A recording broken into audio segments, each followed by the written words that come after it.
After the launch of the OnePlus Nord 2 late last year, the Chinese firm is following up with a refreshed and slightly tuned OnePlus Nord 2T. But is there enough of a difference to warrant switching from the Nord 2 to the Nord 2T? Well, let's find out together. Thanks for watching 9to5Google here on YouTube. Remember to thumbs up, hit subscribe and then tap the bell icon to be among the first to watch our upcoming videos. After a huge 2021 for OnePlus that included a design team merger with Oppo and a software integration that, at least according to OnePlus and Oppo themselves, has fallen through, well, we're pretty sure that isn't the case. We're actually seeing a massive shift in the brand's focus. The Nord series has reportedly been a breakout star for OnePlus since being introduced in late 2020, and this could explain why the Nord lineup has increased quite extensively over the past 18 months and continues with the brand new Nord 2T. As a refresh to the OnePlus Nord 2, the 2T offers some upgrades and minor design changes without a massive steep or cost increase. With that in mind, we're here to figure out if an upgrade is something that you should be thinking about and if it's financially worthwhile.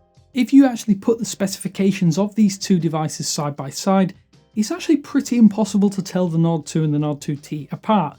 There is really little to separate these duo, apart from maybe a slight bump in that internal chipset. And this time around, the MediaTek Dimensity AI processor is being replaced in favour of the Dimensity 1300. This new chip is built upon the 6nm process, which is the same used on the 1200 AI.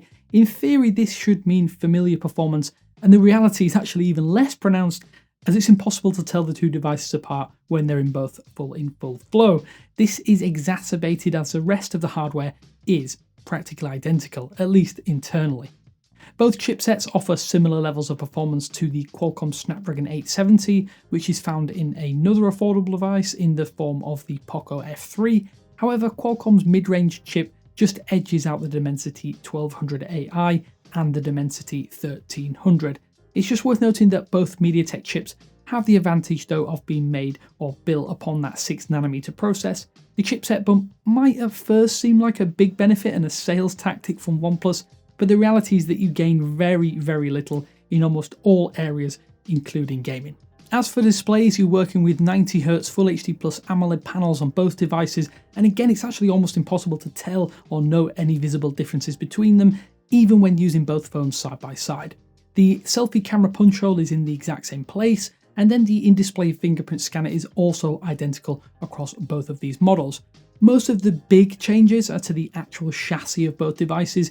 You can tell that both handsets are from the same Nord lineage, but while the Nord 2 shares a lot in common with last year's OnePlus 9 series, the Nord 2T has a strange design that feels out of place courtesy of that massive dual camera bump, and it's something we've seen from the likes of Honor and Huawei and not necessarily associated with OnePlus over the past few years. OxygenOS runs on both devices and it's not the update that it once was, and it has never been more apparent than with the recent OxygenOS 12 update.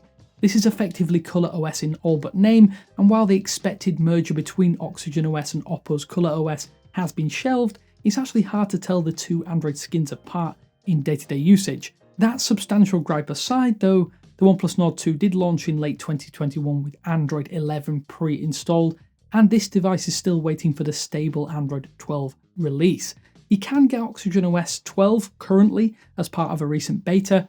Conversely, the Nord 2T is shipping with OxygenOS 12.1 atop Android 12, which is simply a minor version bump reserved for brand new devices from the firm. All of the features remain the same as found in our recent OxygenOS 12 deep dive, which you can check out below, including some good features like the customizable dark mode, private safe, a theme store, and much more on top of that.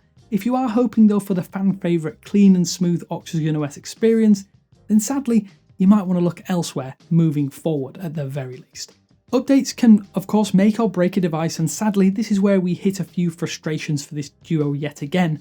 Because the OnePlus Nord 2 shipped with Android 11 pre-installed, it is therefore in line to get Android 13 within its lifetime. It will get just 2 years of OS upgrades and 3 years of security patches though. And it's the same story for the Nord 2T, which will get OS updates up to and including Android 14, then a further year of security patches on top of that. Interestingly, the battery capacities remain the same across the OnePlus Nord 2 and the 2T, with 4500 mAh capacities utilised in both devices here. Interestingly though, the newer model now includes 80-watt wired charging, which certainly gives it an advantage, at least on paper, over its predecessor. In practice, the 15-watt charge speed difference equates to charge times that are a mere 3 minutes faster from 0 to 100%. That is 35 minutes on the Nord 2 and 32 minutes on the Nord 2T. And this is really a minimal difference that likely won't make a massive dent in your smartphone charging habits with either phone. On top of that, neither phone actually includes wireless charging as standard, and the daily lifespan is effectively identical, at least in our daily experience. That said, an older device with a battery that has seen many charge cycles will likely have a noticeable lifespan decrease, making this comparison favour the newer Nord T because of that. Despite the huge visual changes with the Nord 2 and Nord 2T's camera setups, the actual hardware powering the photo and video experience is also practically identical here.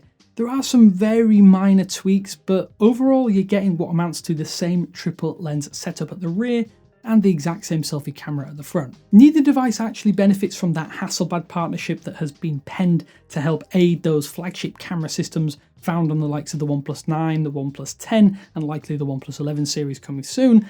But there is little here to truly disappoint, we must admit, and its continued usage of the impressive Sony IMX766 50 megapixel main sensor at the rear means that solid shots in a variety of lighting scenarios are practically guaranteed on both devices.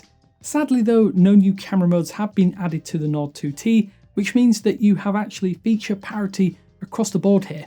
Both handsets include Nightscape Ultra mode and even the ability to shoot dual view video with multiple lenses simultaneously. 4K UHD video recording is still capped at 30 FPS even with that new chipset, but you can shoot 1080p at 60 FPS for those super smooth shots if you wish.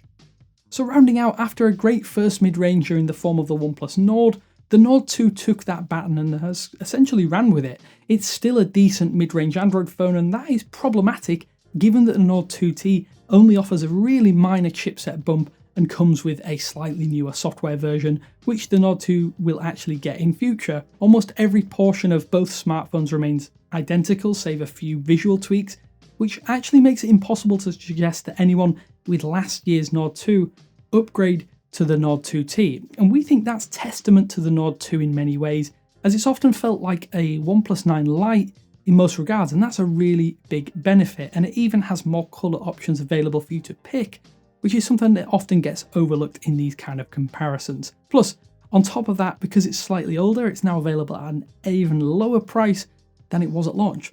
And even though we don't recommend that Nord 2 owners upgrade, we still think the Nord 2T is the best mid-ranger available from OnePlus right now at its ultra-competitive $399 or €399 price tag. So that's the Nord 2 versus the Nord 2T. Not much of an upgrade, so it might not be worth a look if you were thinking, what am I missing out on here? I'd love to know your thoughts though.